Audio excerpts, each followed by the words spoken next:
I was born in 1962, 57 years old, all right? I grew up in an America where you could leave your doors unlocked. You were taught that to succeed in America, you need to get off your ass and you need to work for it. Nobody's going to give you shit. Nobody's going to give you a handout, all right? That's how our parents taught us. And we knew that when we go through high school, we want good grades and we want to stay on the good side of the law and we want to go to college. And in the meantime, we're going to have to get a job. Our parents aren't going to give a shit, okay? You're going to buy your own car, you're going to buy your own insurance, you're going to buy your own gas, all right? And then those jobs are minimum wage jobs. They're just a stepping stone to where you're going to be one day when you get out of college and actually get a career in something, whether you went in the military or what have you. That's not true. That's how we were raised. Most people working a minimum wage job are adults. They are not high school kids. Then they're a failure. Excuse me? Hello, American Patriots. Douglas Ducote here. The video that you're about to watch is probably the most important video I have ever produced, especially as we move towards 2020 and a presidential election. Listen, it's going to be 30 minutes long. I get that. I'm hoping that you will watch all of this. There's a reason why I'm sharing the entire uncut, full, raw version of this video, because no one else is going to show you this. The mainstream media, if they did what I did in this video, would chop it into little small pieces and you would get 2-3 minutes max.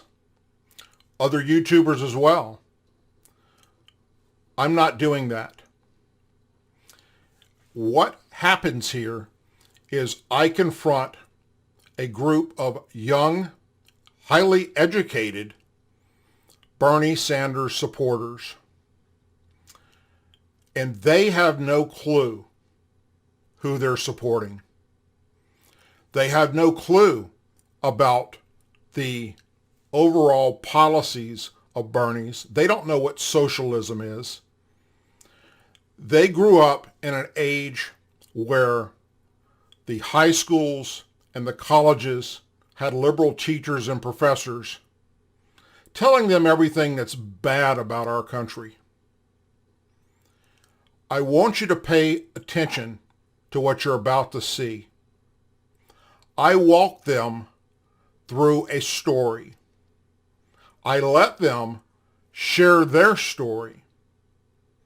And slowly but surely, I correct them. I educate them. And by the end of this video, you'll see that they're actually questioning who they're really supporting. They actually realize that this old bald guy just might have a clue about where we need to go with the history, or where we've been with the history of our country, and where we need to go with the future of our country. You will see that there's one guy in the group that is so far left and so on the Bernie train, there's no change in him at all. But you will notice in the video, the more obnoxious he becomes, the more his friends turn against him. They thought they were going to get an interview where I would go after them, and it would be a shouting match. But instead, basic 101 in law enforcement, I walked them down a storyline. I let them share what they believe is the true future of America. And slowly but surely, I corrected them. And by the time it was done, I do believe it turned out to be an excellent, excellent interview. Something that you won't see anywhere else. But you have to watch it from start to finish to grasp exactly what I was able to accomplish here. And I hope that you will. So folks, This happened at Politicon. And this is a group of our future kids that will be running this country one day up against Douglas Ducote, just trying to spread a little bit of education. So sit back, enjoy the video, and I hope that you will share it with your friends and family and on your social media platforms. Thank you, and God bless you. I, Douglas Ducote, an American patriot by the grace of God, do solemnly swear to support and defend the Constitution of the United States of America from enemies foreign and especially domestic. Okay, folks, Douglas Ducote here, back at Politicon. I have with me a group of highly energetic young men that support Bernie Sanders. So, what can you tell us of let's say, what is the number one thing that Bernie Sanders would like to implement that you believe will help move America to a better place? Personally, one of my favorite policies from Bernie Sanders is Medicare for All. I think his Medicare for All policy is going to help the majority of Americans in this country, especially the middle class and the poor. And I think that's the right direction we need to go in, because I believe that healthcare is a human right, and that we need to be fighting for the majority of Americans in this country who struggle with healthcare and go bankrupt because of these medical costs. Okay, what about how will that affect veterans? Does Bernie want to add the veterans into that too and do away with the VA system, or will we keep the VA system? Do you know? I know a little bit. I know veterans actually have supplemental health care on top. So Bernie's and Medicare for All bans all private insurance, but there's still supplements that you can get on top of that net value of Medicare for All from that government system. So veterans specifically are one of those things that can have supplemental extra insurance on top of a Medicare for All system. But their normal private insurance, like the big companies, whether it's a Blue Cross Blue Shield or one of those, that goes away. But something on top of that specifically for veterans can still exist. And Bernie obviously has been so pro-veterans and fighting for those causes as well. And that's something I really respect as well, because I think that he stands up for veterans more than a lot of other candidates do. He does, and that's a great point. One thing that what I struggle trying as a veteran myself Thank you is for your service, by the thank way. you that I struggle with when it comes to this everybody being covered, and I believe everybody should have medical. Yeah. Okay, I don't believe anybody should be turned away at any given point because of a health problem and they need us. Okay, or if they're an American citizen and they're living in our country. Yeah. But the biggest medical corporation that we have that supports the largest amount of humans is the government-run VA system. Yeah. Would we agree to that? Yes, we can. Okay. And this would be on a scale a million times bigger than the VA system, because you're not just covering vets, you're covering all Americans. Everyone, yeah. Okay. The VA system has been broke beyond repair because the government runs it. My problem or my question would be that, and you guys probably won't know the answer to this, but if I could talk to Bernie, I would say, what would you do to see to it that it's not going to end up being run the way that the VA is run, to where people aren't dying waiting to get health care? Totally. So I would actually like to answer that at first. I Sure. know you mentioned that the VA right now is a problem, if I'm Yes. correct. Yes. Yes. The part that I would disagree with you is that it is a problem because the government controls it. Yeah. So Exactly. Yeah. So that's the part I disagree with, and let me tell you why. I believe that the main reason why the VA is a problem, and not just VA, the reason why people that are covered by Medicaid, I was covered by Medicaid. Before I got employed and became a teacher, I was covered by Medicaid. The reason why VA is a problem, the reason why Medicaid is a problem, is because the amount of competition that they have to face with. A doctor caters more to private insurances, and they would rather cater to private insurances and to the demand of private insurances versus a insurance that government would control, and a lot of it would have to do with because of the cost, the money, right? So if we have a universal healthcare system, a Medicare for all system, in which there is only one customer, and that is that healthcare system, VA wouldn't suffer that much. Basically, people, recipients of Medicare for All would not suffer that much because they don't have to deal with that in the first place. Because now the doctors have to cater to only one customer, and that's people covered under the national healthcare system, Medicare for All. And I agree that in concept that sounds really great, but how many people do we have living in America? Over 300 million. Over 300 million. How many veterans are on the VA system? I'm not sure. I'm actually not sure. Under 2 million. Okay, and we can't get, and the government can't get it right. So let's hope that in the future, if somebody like Bernie does become our president one day, that they consider that, because you can't put a policy in place to help people that's, if you're watching it in your own government, fail. You know. Now, I notice your shirt here says college for all, Medicare for all, jobs for all, justice for all. Excellent concept. And that's something Bernie actually supports all this too, right? Yes. Right? Yeah, it's Okay. Bernie sponsored shirt. Okay. How do we get the money to pay for this? Oh, I can answer that. Please. So, Bernie specifically has multiple ways to pay for each one of these, and they're different ways. So, a lot of people go straight to socialism, which is an income tax for all Americans to pay for everything, and that's not the correct answer. So, there's different ways to pay. One of Bernie's proposals is a Wall Street transaction tax, which means every Wall Street buying of a stock, a bond, selling of stocks, getting shares, a slice, a 0.01% of that is taken and put into that tax. That tax wouldn't hurt businesses, it wouldn't hurt people buying these stocks, and the people buying stocks are not the poor guy down the street, the single mom with 2 kids who needs to bring her kid to pre-K. It's the rich business owner a lot of these times buying these stocks. And so you take a point slice of a lot of these, they're not negatively affected in any way, and you make trillions of dollars over a 10-year period where you can be able to pay for a majority of these programs. And that's just one way of the tax. Bernie also has a proposal of a wealth tax for people who have a net worth over $32 million in wealth. Everything past that point, I think it's around 45% marginal tax rate of all your wealth past that point. So therefore, if I make $32 million, I'm not taxed at all for that first $32 million.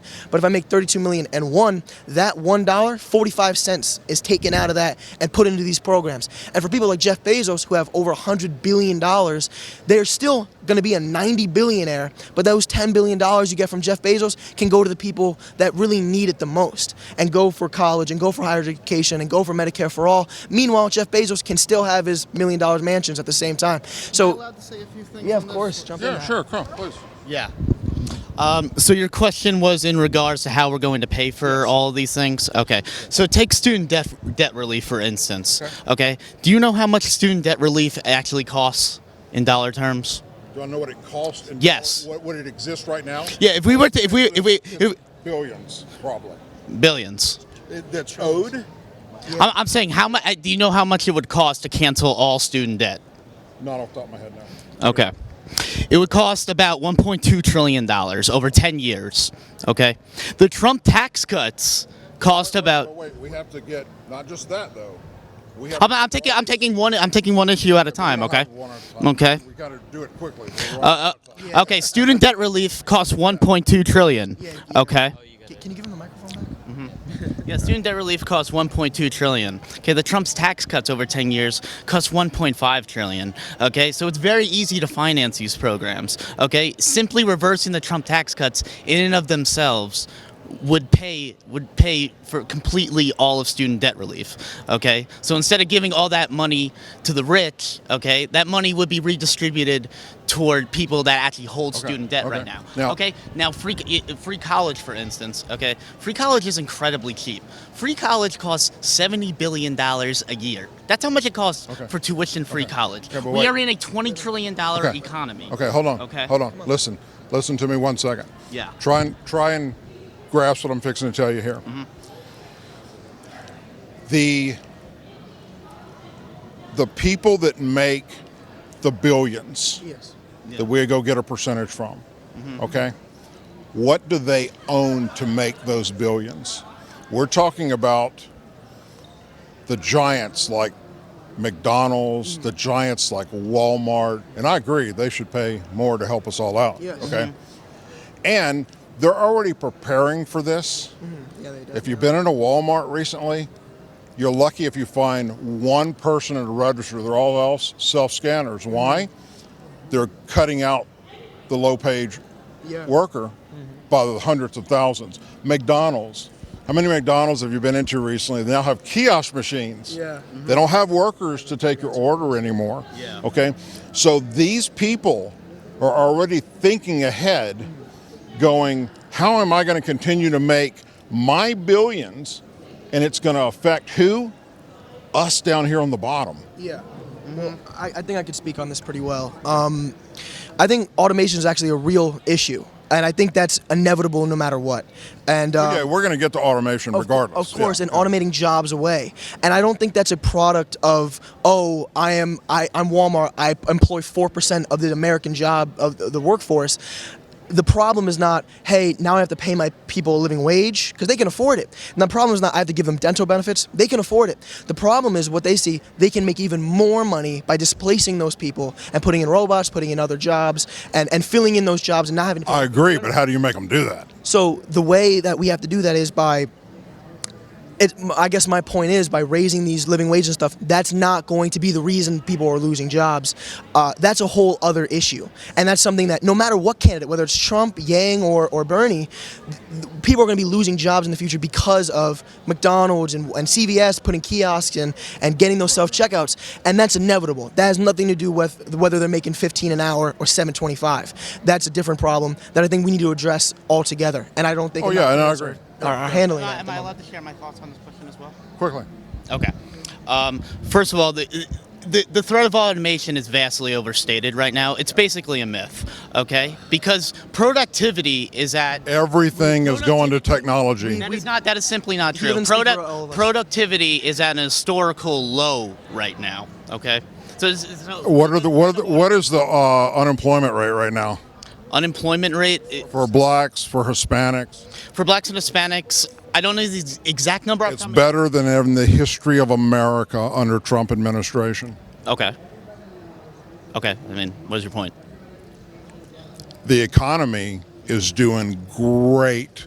I don't think If you're going to take money away from people that make billions of dollars and not automate things where the whole world's going to, you will destroy the U.S. economy in a matter of seconds. Okay. First of all, if you look at studies on the minimum wage, okay? There's been thousands. You can look at studies all day long. Some are positive, some are negatives. Like climate change. Climate change the same way. You got scientists that tell you one way or the other. The overwhelming consensus in the scientific community, okay, supports the science of climate. Negative. Okay. That's 100% true. Yes. Not true at all. Do you want to talk about that? The consensus on minimum wage. My brother works for NASA. He's a NASA weather scientist. There's been NASA scientists... that say Hold that on. That doesn't mean I The believe it. consensus on minimum wage research, okay, has also shown that it is a net benefit to minimum wage recipients, okay? That is an economic fact. That is an indisputable fact. How old are you? Just out of curiosity, how old are you? 25 years old. Are you? What did you do in college? You go to college? Yeah, I went to college. What was your major? I'm a nurse. You're a nurse? Okay, thanks, sir. We need more nurses. Thank you. I appreciate that, okay? And the reason being is that people are not paid according to their productivity, okay? If the minimum wage kept pace with productivity, the minimum wage nowadays would be $27, okay? Based on inflation, yeah. Exactly, okay? Okay, let me ask you this.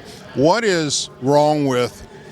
I was born in 1962, 57 years old, all right?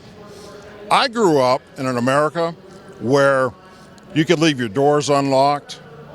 You were taught that to succeed in America, you need to get off your ass and you need to work for it. Nobody's going to give you shit.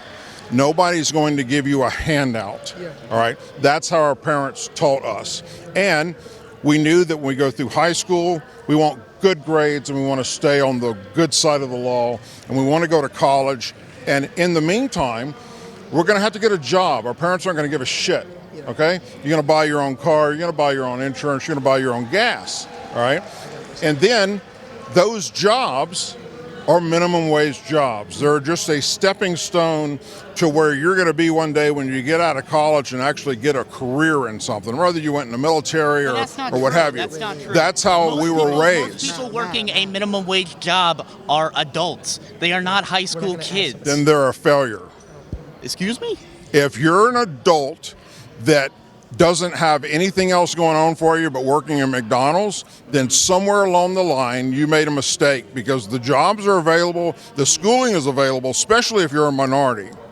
Especially. All I have to say is I think you need to have more compassion for fellow Americans. I have more compassion than you could ever. 4 combat tours helping get those that are oppressed freed. What about veterans working minimum wage jobs right now?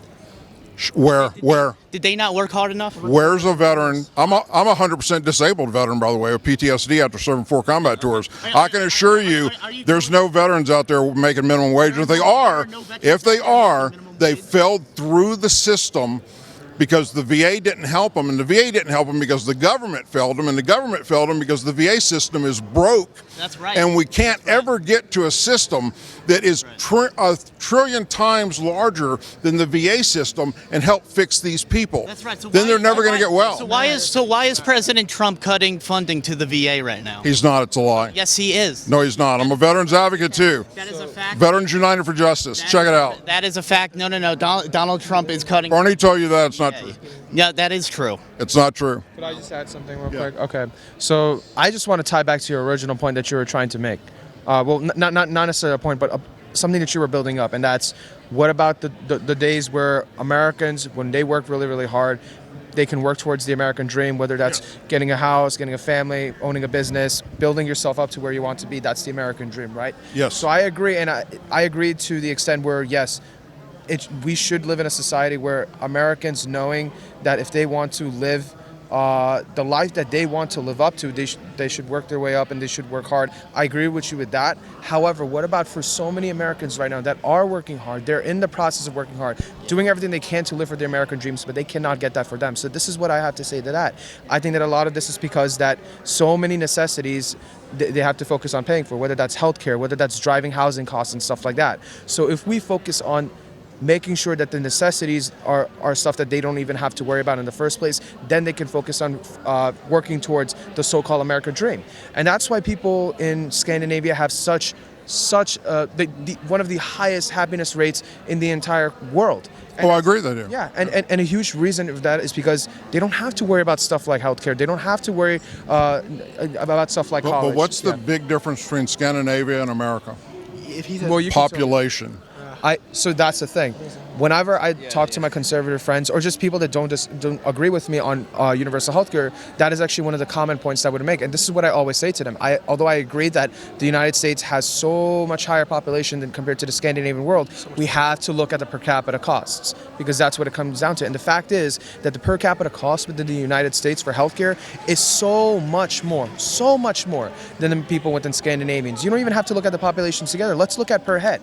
And why is the cost so high? And my opinion, and I actually realized this when I went to a big pharma meeting. When I look, their whole meeting was based on telling people that the less regulations you have, the better and cheaper the healthcare system will be. But when I looked at the statistics they showed me, I became even more favor of universal healthcare because they showed me stuff like the United States, the per capita statistic, but aside from that, the United States has the highest amount of private spending in healthcare than any other country in the world, 55%.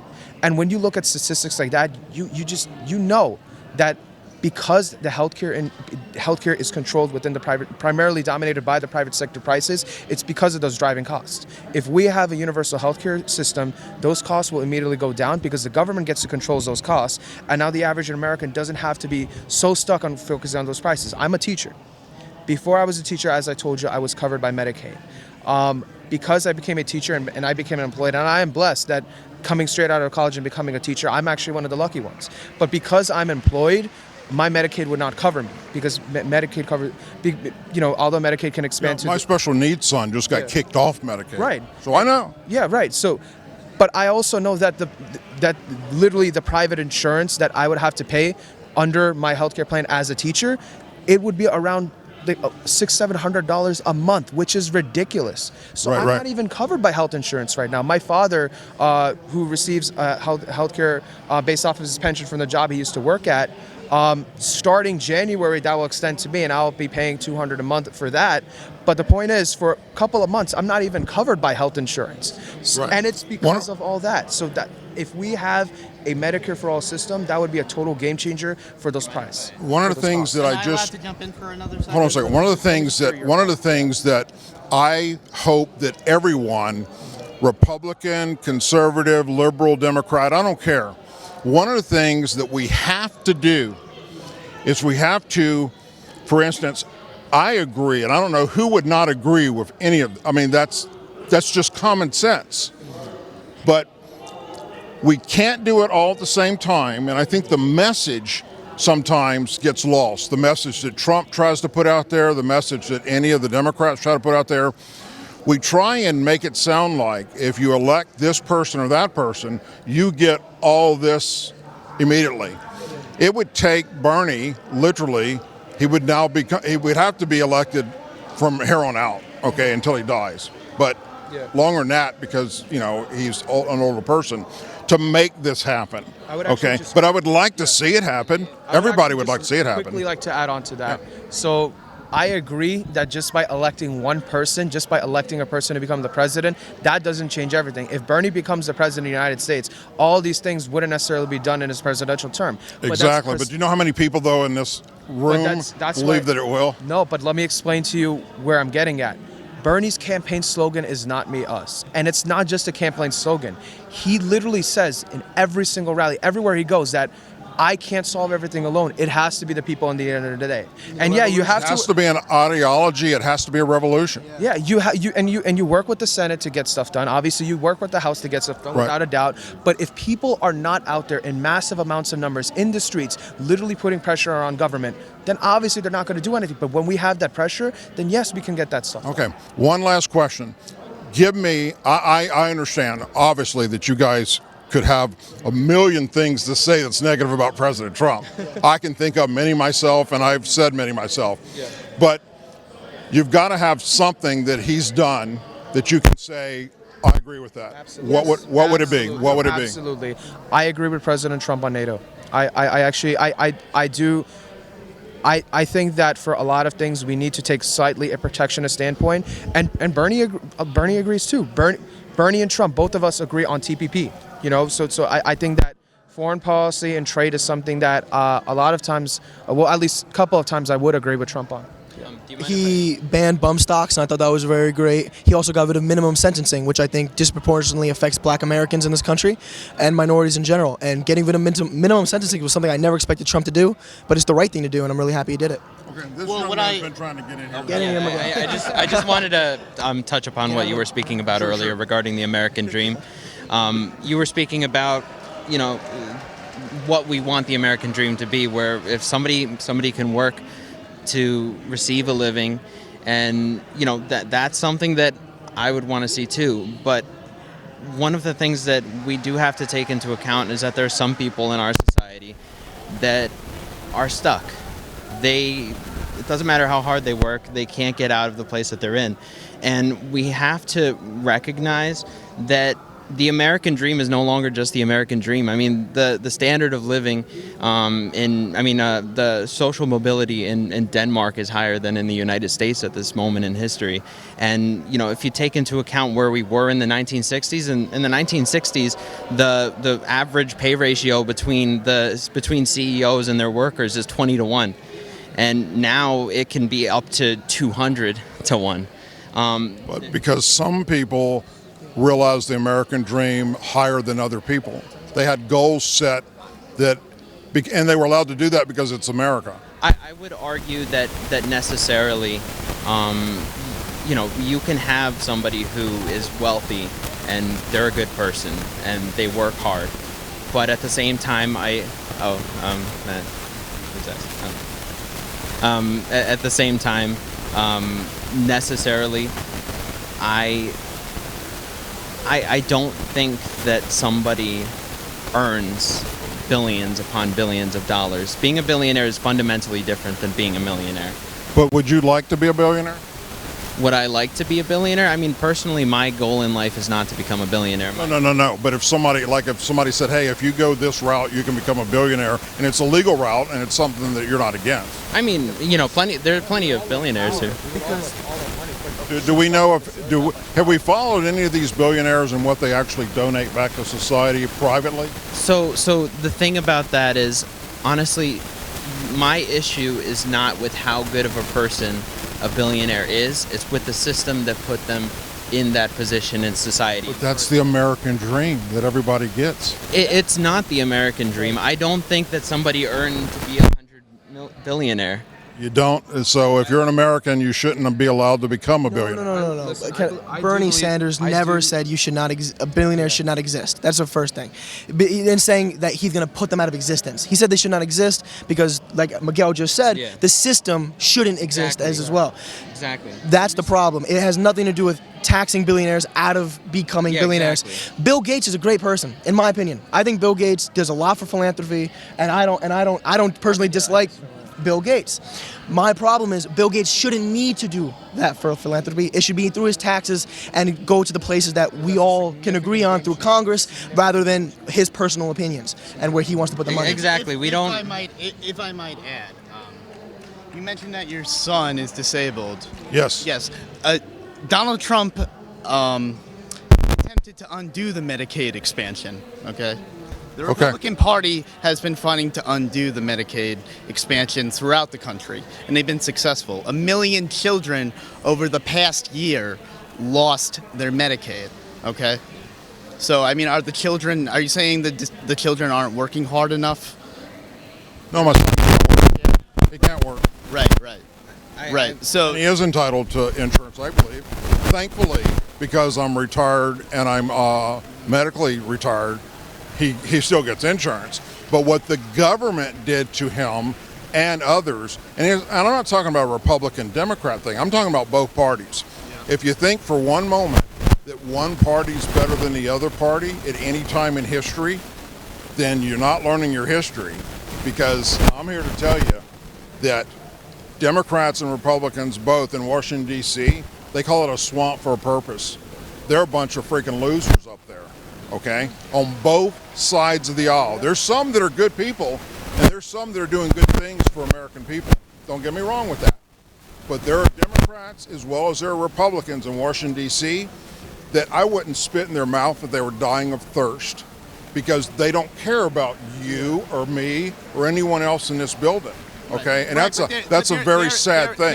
There is only one party that right now is attempting to take away Medicaid and health insurance from children. That's the Republican Party.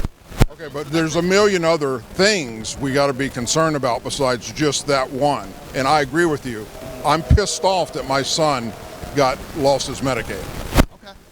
So, all right. So here's what I would like. I only got a few seconds, guys. So here's what I would like to say. It's the most important thing that we can all do, regardless of our age, regardless of our political beliefs, regardless of where we were born, is that we learn to listen to one another. We learn to check each other's facts. And in this case, we've both said some things that we both said to each other that ain't true, okay? But check it, okay? And I tell my audience all the time, when I say something that's not factually correct, you call me out on it, and you guys do. And I'm the first one to come back and do a video and tell you I made a mistake. A lot of people don't do that when they're bringing you the news. And I hate that shit, all right? When I get it wrong, I'm going to tell you I get it wrong. And the only way to find out where we're actually at in this country is to do what we're doing right here, okay? We all want the same damn thing, regardless if we support Bernie or we support Trump or Elizabeth Warren. It doesn't matter. The point is, in the end of the day, we want to be able to go to sleep at night and know that we're going to be safe. We want to know that our kids are going to be safe when they go to school. We want to know that if we get sick, we can go get taken care of at a hospital and we're not going to die. We want to know that our kids, if they're born disabled, aren't going to be kicked out of the system that the government is running. At the end of the day, we all want the same thing, We have different ways of going about doing it, and we also see things a little different as to how we're going to pay for that, which is a big thing, all right? But when it all comes down to it, we're all Americans. We love this country. I just did an interview yesterday with Donna Brazil, and we are 180 degrees from each other. But when we're done, we hugged each other and we thanked each other, all right? And that's what it's all about. What can we do together to move forward to help this country become the greatest it could ever possibly be, whether it's today or 50 years from now? Folks, thank you all. I appreciate it. I'm Douglas Ducote for now. I'm out. Hello, American patriots. Douglas Ducote here. The Second Amendment, it's not for hunting. It's for protecting ourselves against our government.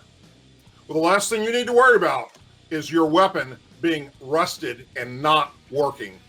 Folks, here's your product. FirearmGuard.com. Use promo code DOUG for free shipping. This will protect your weapon from any rust and mildew issues.